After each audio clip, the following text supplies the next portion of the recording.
Assalamualaikum warahmatullahi wabarakatuh. Halo Sobat Lemari Tua dimanapun Anda berada. Balik lagi di cerita pengalaman horor pendengar Lemari Tua FM. Apa kabar kalian semua? Semoga kalian sehat dan bahagia selalu. Sebelum lanjut ke ceritanya, coba kalian komen pendengar Lemari Tua dari mana aja ya. Dan boleh juga buat yang mau titip salam, asik. Nanti akan kubacakan di video selanjutnya ya.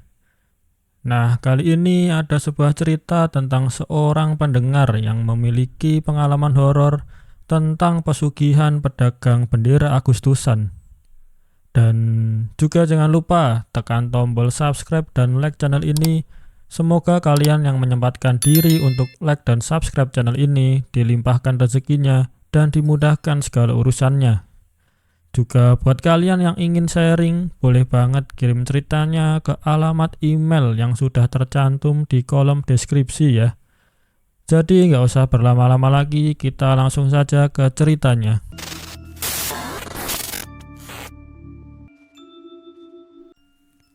Namaku Surya, usiaku 43 tahun. Aku bukan siapa-siapa, hanya seorang laki-laki biasa yang tiap tahun selalu menunggu datangnya bulan Agustus untuk bisa mendapatkan rezeki lebih. Aku pedagang musiman.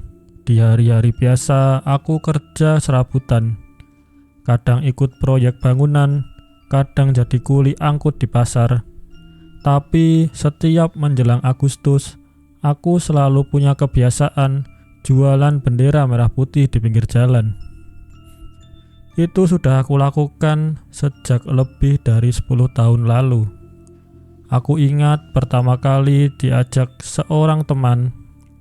Katanya di bulan kemerdekaan, orang-orang pasti cari bendera buat dipasang di depan rumah atau di depan kantor. Dan benar, waktu itu lumayan laris. Meski tidak jadi kaya, setidaknya aku bisa menutup kebutuhan anak istriku. Tapi makin kesini, daganganku semakin kalah. Banyak pedagang baru bermunculan. Kios-kios besar menjual bendera dengan kualitas bagus. Harga murah, lengkap dengan pernak-pernik kemerdekaan. Sedangkan aku hanya modal tenda kecil, bendera seadanya, bahkan sering tidak habis terjual sampai tanggal 17 lewat. Sisanya hanya jadi kain tak terpakai, kusimpan di rumah sampai berdebu. Istriku, Siti, kadang mengeluh. Yah, apa nggak lebih baik kerja di bangunan saja? Daripada jualan bendera tiap tahun, tapi hasilnya segini-segini saja. Aku hanya bisa menghela napas. Aku tahu dia lelah hidup pas-pasan. Aku juga lelah. Tahun ini keadaanku makin sulit. Anak sulungku sudah mau masuk kuliah. Biaya daftar ulang butuh belasan juta. Sedangkan di tabungan hanya ada sisa tak sampai 500.000. Hutang di warung sudah menumpuk. Aku tidak tahu lagi harus cari uang dari mana. Itulah kenapa aku tetap nekat berjualan bendera, meski peluangnya tipis. Aku berharap ada keajaiban. Hari itu awal Agustus. Aku sedang duduk di kios kecilku, tepat di pinggir jalan raya. Panas matahari menyengat. Lalu lintas ramai, tapi tak ada satupun yang menoleh ke arah daganganku. Bendera-bendera yang kugantung hanya berkibar lemas, seolah tidak dilirik oleh orang. Saat aku melamun, seorang lelaki tua menghampiri. Tubuhnya kurus, kulitnya kecoklatan, rambutnya memutih sebagian. Matanya tajam dan ada senyum tipis di wajahnya. Ia mengenakan kemeja lusuh dan celana panjang yang terlihat sudah lama. Dia berkata, "Sepi ya, Nak?" Aku hanya bisa mengangguk, malas menanggapi. Tapi dia tetap berdiri di depan kiosku. Zaman sekarang, jualan bendera susah bersaing. Kalau tidak ada cara khusus, ya kalah sama pedagang besar, lanjutnya. Aku mulai heran. Bapak siapa ya? Kok tahu soal ini? Dia hanya tersenyum samar. Anggap saja aku orang yang ngerti soal dagangan. Aku lihat kamu dari tadi duduk saja. Tidak ada yang beli. Kasian. Kalau kamu mau, aku bisa kasih jalan supaya benderamu laris manis. Aku tertawa kecut. Ah, sudah banyak yang bilang begitu. Promosi, diskon, pindah lokasi, sudah aku coba. Tetap saja sepi. Dia mendekat, suaranya dipelankan. Bukan itu maksudku. Aku bicara tentang cara lain. Cara yang sudah dipakai orang-orang sejak dulu. Cara yang tidak kelihatan. Aku menatapnya bingung. Maksudnya apa? Dia menepuk bahuku. Kalau kamu serius ingin daganganmu habis, malam nanti ikut aku. Ada tempat yang perlu kamu datangi. Tidak usah bawa apa-apa. Aku heran. Cukup niat. Untuk tapi apa? Jangan banyak bertanya Dia dulu. Menatap mataku dalam-dalam. Untuk rezeki, untuk keluargamu, kalau kamu mau, hidupmu bisa berubah. Ada nada aneh di suaranya. Jujur saja, saat itu aku tidak langsung percaya. Tapi entah kenapa, ada dorongan dalam hati untuk mengiyakan. Mungkin karena aku sedang terjepit. Baiklah Pak, malam nanti di mana? Dia tersenyum tipis. Tunggu di kios ini jam 11 malam. Aku akan menjemput. Lalu ia pergi begitu saja, meninggalkanku dalam kebingungan. Jam 11 malam, aku sudah menunggu di kios. Jalanan sepi, hanya ada beberapa kendaraan lewat. Dari kejauhan, kulihat lelaki tua itu datang. Berjalan perlahan. "Siap?" tanyanya. Aku hanya mengangguk. Kami berjalan sekitar 10 menit ke arah sebuah rumah tua tak berpenghuni. Rumah itu sudah reot, catnya mengelupas, kaca jendela pecah, pagar berkarat. Aku agak merinding, tapi lelaki tua itu masuk begitu saja. Aku terpaksa mengikutinya. Di dalam rumah gelap, hanya diterangi cahaya lampu minyak kecil. Lelaki tua itu mengeluarkan sesuatu dari kantong. Dupa, seekor ayam hitam kecil, dan sehelai kain putih. "Namamu siapa?" tanyanya. "Surya," jawabku. "Surya, malam ini kamu hanya perlu diam. Jangan bicara macam-macam. Aku hanya butuh tetesan darah ayam ini, lalu kamu harus ikut mengikat kain putih ini dengan benang merah." Aku menelan ludah, jantungku berdebar kencang. Tapi aku tetap menuruti. Ayam itu disembelihnya pelan. Darahnya diteteskan ke kain putih. Bau amis langsung menyengat. Aku menahan mual. "Sekarang jahit sedikit di ujungnya, biar darah menempel," katanya sambil menyodorkan jarum dan benang merah. Dengan tangan gemetar, aku melakukannya. Kain putih itu hanya beberapa jahitan kecil, tapi rasanya aneh sekali memegangnya.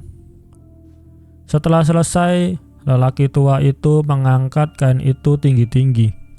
lalu berbisik dengan bahasa yang tidak aku mengerti. Seperti mantra, udara di dalam ruangan mendadak dingin. Aku merinding, tapi tak bisa bergerak. Beberapa menit kemudian, ia melipat kain itu, lalu memberikannya padaku. Besok, pasang kain ini di kiosmu. Di antara bendera-benderamu, jangan lepas sampai tanggal 17 lewat. Daganganmu akan habis. Ingat, jangan pernah kau cuci kain ini. Biarkan apa adanya. Aku menerima kain itu dengan tangan bergetar. Pak, ini sebenarnya apa? Tanyaku akhirnya. Lelaki tua itu tersenyum samar. Anggap saja ini bendera pertama. Dari situ, bendera lainmu akan mengikuti. Kalau kau serius, nanti aku ajari lebih banyak. Keesokan harinya, aku memasang kain putih itu di antara bendera-benderaku. Tidak terlalu mencolok. Hanya tampak seperti kain biasa. Tapi sejak pagi, sesuatu yang aneh terjadi. Orang-orang mulai berdatangan. Ada yang naik motor, ada yang berjalan kaki. Mereka tiba-tiba berhenti di kiosku, membeli bendera, padahal biasanya mereka hanya lewat tanpa menoleh. Dalam beberapa jam saja, aku sudah menjual lebih banyak dari biasanya dalam sehari penuh. Aku kaget sekaligus senang. Bahkan ada pembeli yang memaksa minta bendera meski stok ukuran tertentu sudah habis. Pak, yang ini sudah habis, kataku. Tidak apa-apa, kasih yang ukuran lain. Yang penting beli di sini, jawab mereka. Aneh, seolah mereka tidak peduli harga atau ukuran. Yang penting beli. Sore itu hampir semua bendera habis terjual. Aku pulang dengan kantong penuh uang. Siti kaget bukan main. Yah, kok bisa laku semua? Aku hanya tersenyum. Mungkin lagi mujur.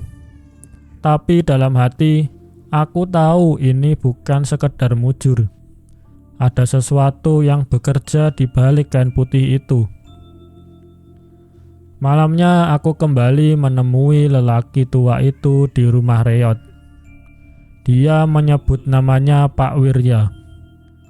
Bagaimana daganganmu? Tanyanya.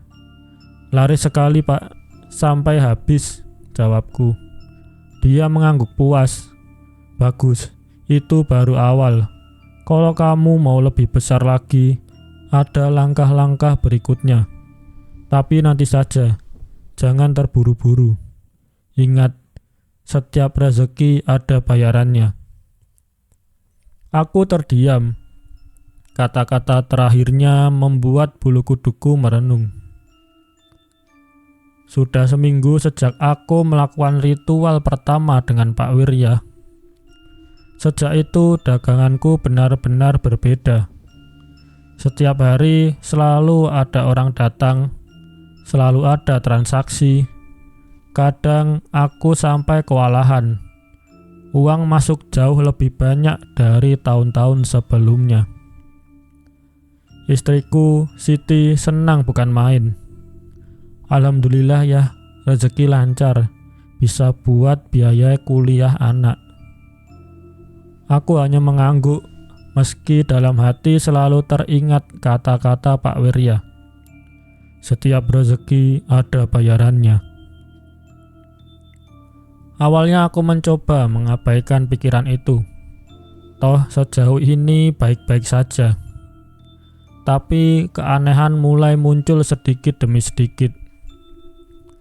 Suatu sore, seorang pembeli perempuan datang. Ia membeli bendera ukuran besar. Setelah kubungkus, dia sempat mengerutkan dahi. Pak, kok kainnya kayak bau amis ya? Katanya sambil mencium bungkusan. Aku kaget. Aku sendiri tidak mencium apa-apa.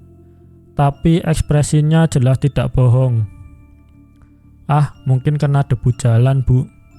Namanya juga dagangan di pinggir jalan," jawabku cepat.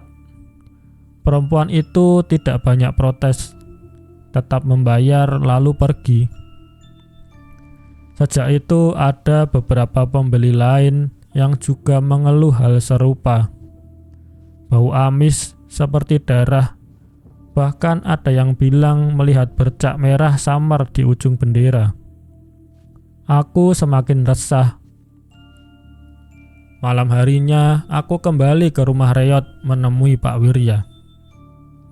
"Pak, kenapa bendera saya ada yang bau amis?"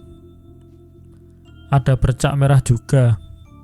Pak Wirya hanya tersenyum tipis. "Itu wajar. Itu tandanya ikatanmu dengan leluhur mulai kuat. Jangan khawatir, justru semakin terlihat, semakin besar daya tariknya." Aku tercekat. Semakin terlihat. Jadi memang ada sesuatu yang sengaja ditampakkan. "Tapi kalau pembeli curiga," tanyaku. "Tenang saja. Mereka tidak akan benar-benar menolak. Sekalipun mencium bau aneh, mereka tetap akan membeli. Ingat, sudah ada yang mengikat mereka ke daganganmu." Aku tidak berani bertanya lebih jauh. Beberapa malam setelah itu, aku mulai sering bermalam di kios karena dagangan ramai. Pernah suatu kali, sekitar pukul 2 dini hari, aku terbangun karena terdengar suara kain berkibar.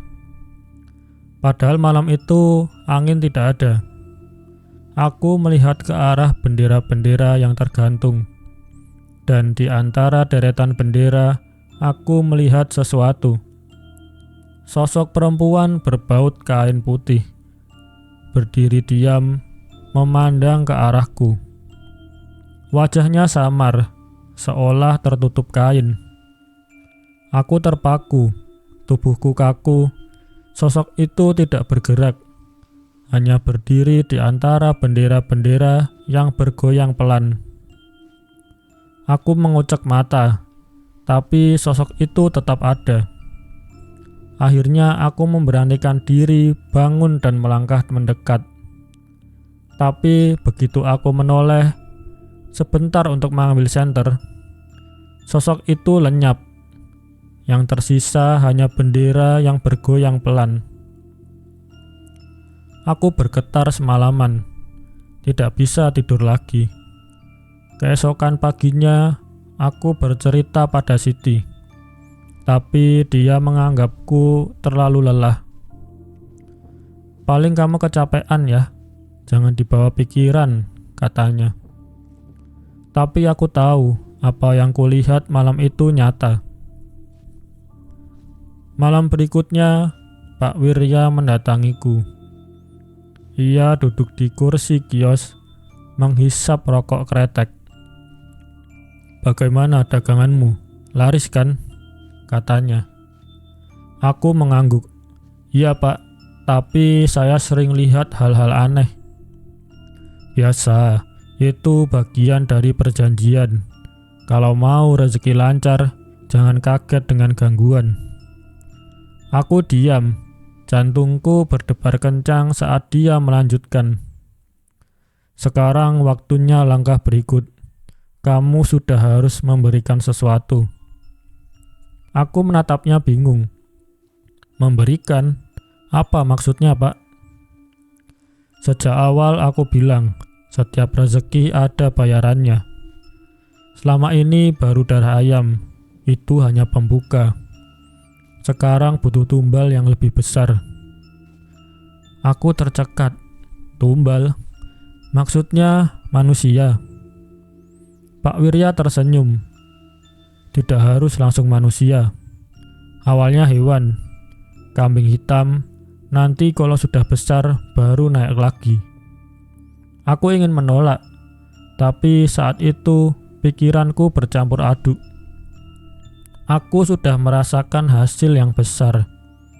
Uang masuk deras, kebutuhan keluarga terpenuhi. Kalau aku berhenti sekarang, bagaimana nasib anak istriku? Aku hanya terdiam. Pak Wirya menepuk bahuku.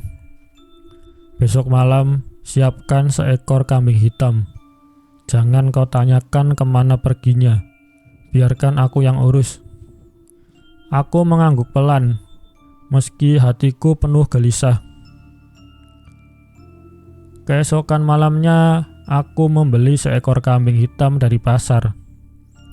Aku membawanya dengan perasaan campur aduk ke rumah Riot itu. Di sana, Pak Wirya sudah menunggu. Ia menyalakan dupa, mengikat kambing itu, lalu menyembelihnya. Darahnya ditampung dalam mangkuk tanah liat. Bau amis menyengat seluruh ruangan. Lalu, kain putih yang dulu kubuat dengan darah ayam diolesi lagi dengan darah kambing itu. Aku merasa mual, tapi tidak ada bisa berbuat apa-apa. Bagus, kata Pak Wirya. Mulai malam ini, daganganmu akan lebih besar. Ingat, jangan ragu. Kalau ragu, semua bisa berbalik. Aku pulang dengan perasaan berat. Tapi benar saja, sejak hari itu kiosku semakin ramai. Bahkan ada yang sengaja datang dari jauh hanya untuk membeli di kiosku. Di dekat kiosku ada seorang gelandangan yang sering tidur di pinggir jalan. Tubuhnya kurus, rambutnya kusut, pakaiannya compang-camping. Aku sering memberinya sisa makanan. Suatu malam, ketika aku sedang menutup kios, Pak Wirya tiba-tiba datang lagi. Ia menunjuk ke arah gelandangan itu. Dia, katanya singkat.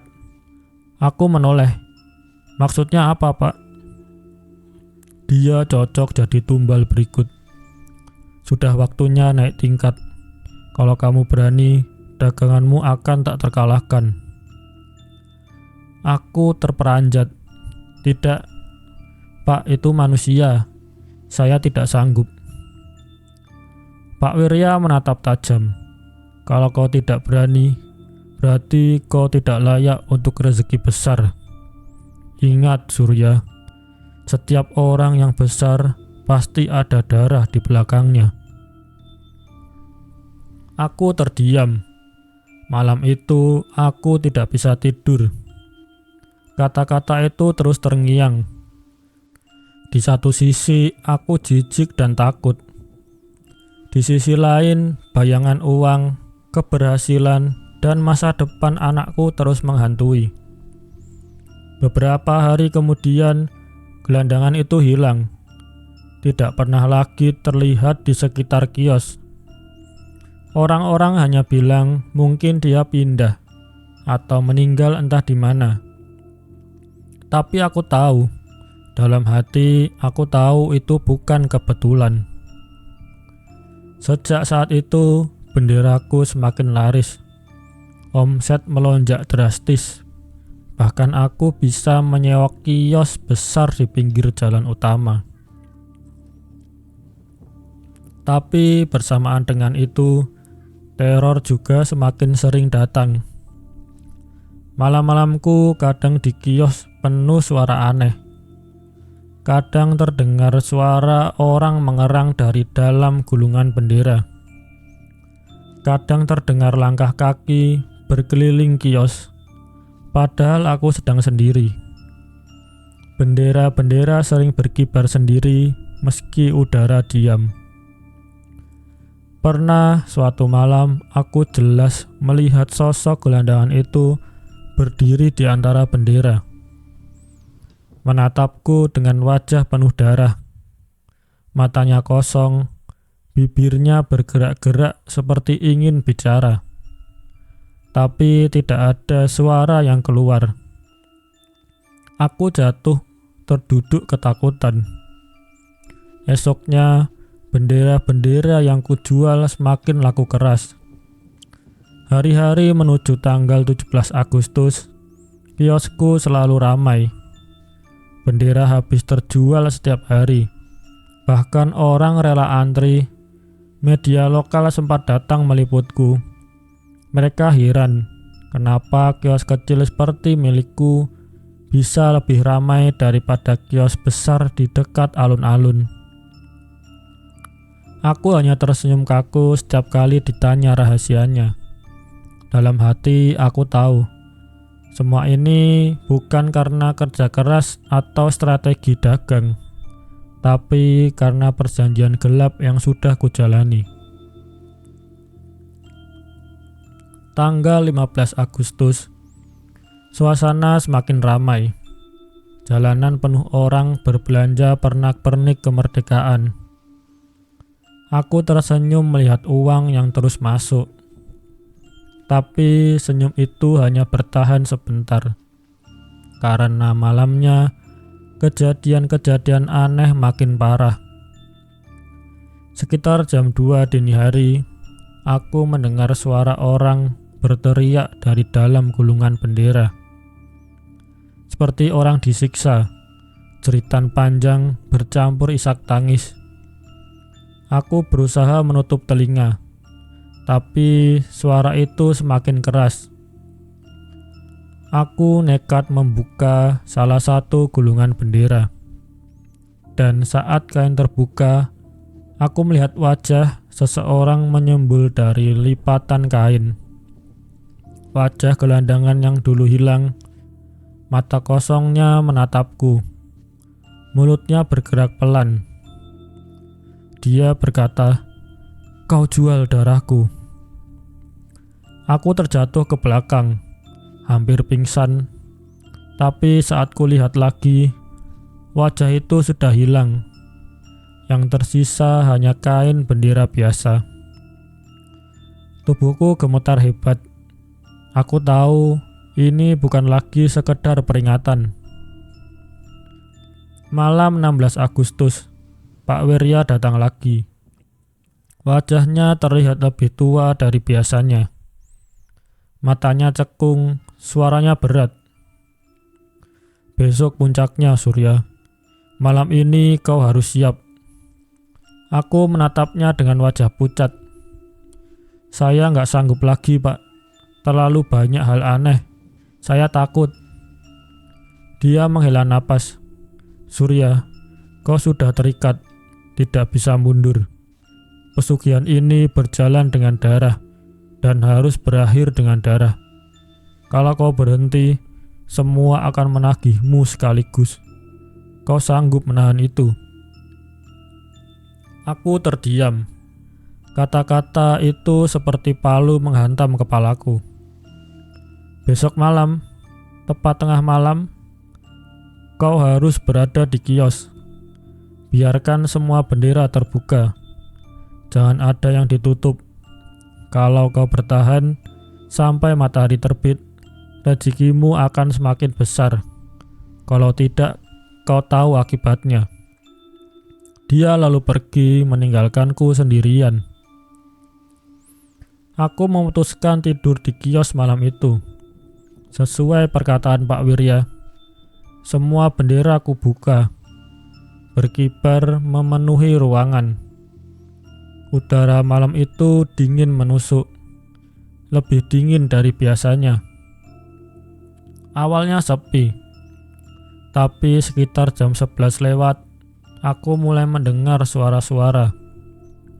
Suara orang berbisik di antara bendera. Aku memejamkan mata, menutup telinga, tapi bisikan itu semakin keras.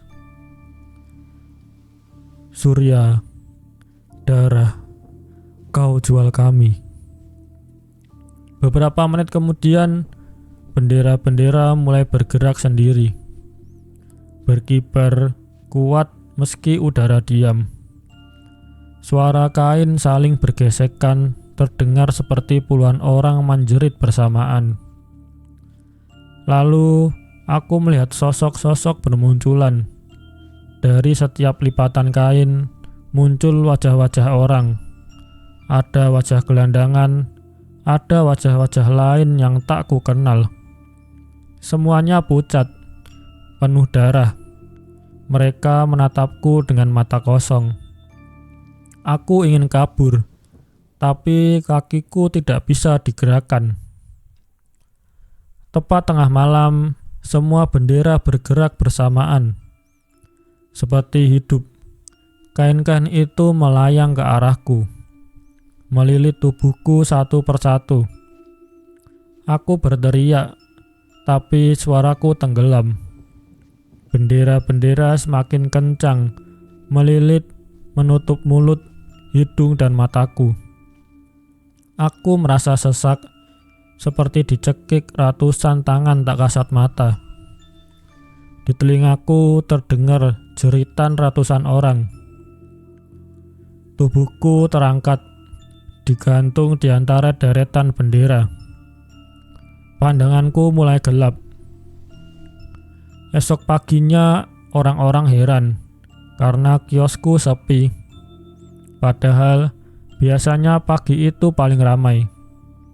Beberapa orang mendekat ingin membeli bendera, tapi mereka tidak menemukan aku di sana.